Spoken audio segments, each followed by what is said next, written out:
वहां लिए चलते हैं। आपने भरोसा किया, उन्होंने आपके बच्चों की चिंता नहीं की। उन राजनीतिक दलों ने सिर्फ और सिर्फ अपने बच्चों को आगे बढ़ाया। जम्मू कश्मीर के मेरे नौजवान आतंकवाद में पिसते रहे और परिवारवाद को आगे बढ़ाने वाली पार्टियां आपको गुमराह करके मौज काटती रही। इन लोगों ने जम्मू कश्मीर में नए नेतृत्व को कभी भी उभरने ही नहीं दिया। आप भी जानते हैं, यहां पंचायत के चुनाव 2000 के बाद नहीं हुए थे। यहां बीडीसी के चुनाव कभी भी नहीं हुए थे। डीडीसी के चुनाव भी कभी नहीं हुए थे। दशकों तक यहां परिवारवाद ने यहां के बच्चों को, यहां के होनहार नौजवानों को आगे नहीं आने दिया। और इसलिए ही 2014 में सरकार में आने के बाद मैंने जम्मू कश्मीर में नौजवानों की नई लीडरशिप को आगे लाने का प्रयास किया है।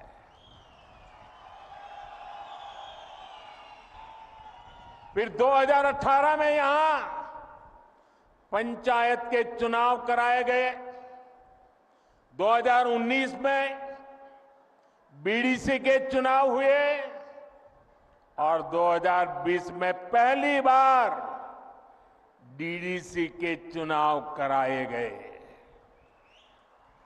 और ये चुनाव क्यों कराए गए? ताकि जम्मू कश्मीर में डेमोक्रेसी ग्रास रूट तक पहुंचे। यहां के मेरे युवा जमहूरियत की कमान संभालने के लिए आगे आए। यही मेरी कोशिश थी। यहां परिवारवादी राजनीति करने वाले नहीं चाहते थे कि यहां का नौजवान राजनीति में आगे आए। हमने इन परिवारवादियों के इरादों को चुनौती दी और नतीजा क्या हुआ? लोकल बॉडी के इलेक्शन के बाद जम्मू कश्मीर में 30-35 हजार नए नौजवान राजनीति में आए, जम्मू कश्मीर की कमान संभाली। बीते सालों में जम्मू कश्मीर में विकास का नया दौर आया है, तो इसका क्रेडिट इन्हीं नौजवानों का है। मैं आज जम्मू कश्मीर के युवा को, चाहे वो बेटी हो बेटा हो, उनके जोश, उनके जज्बे को सैल्यूट करता हूं।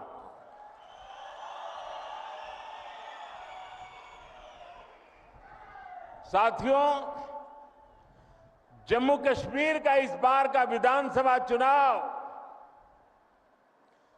3 खानदानों और जम्मू कश्मीर के नौजवानों के बीच में है।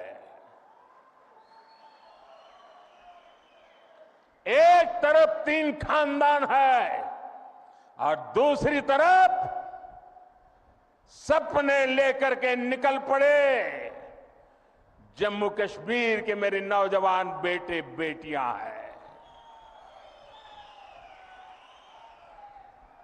ये तीन खानदान, एक खानदान कांग्रेस का है, एक खानदान नेशनल कॉन्फ्रेंस का है, एक खानदान पीडीपी का है। जम्मू कश्मीर में इन तीन खानदानों ने मिलकर आप लोगों के साथ जो किया है वो किसी पाप से कम नहीं है।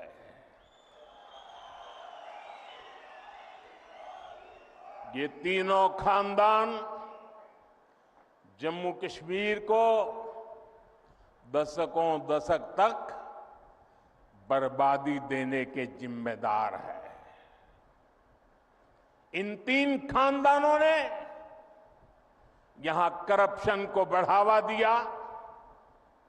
इन तीन खानदानों ने यहां जमीन कब्जा करने वाले गिरोहों को बढ़ावा दिया। छोटी छोटी सुविधाओं के लिए आप लोगों को तरसाया गया, तड़पाया गया। सरकारी नौकरियों में सिर्फ उन्हीं लोगों को भर्ती किया गया जो इन तीन खानदानों के खास थे।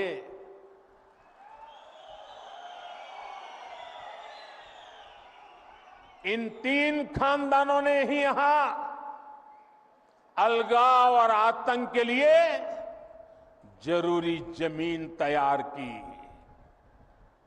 और इसका फायदा किसने उठाया? देश के दुश्मनों ने।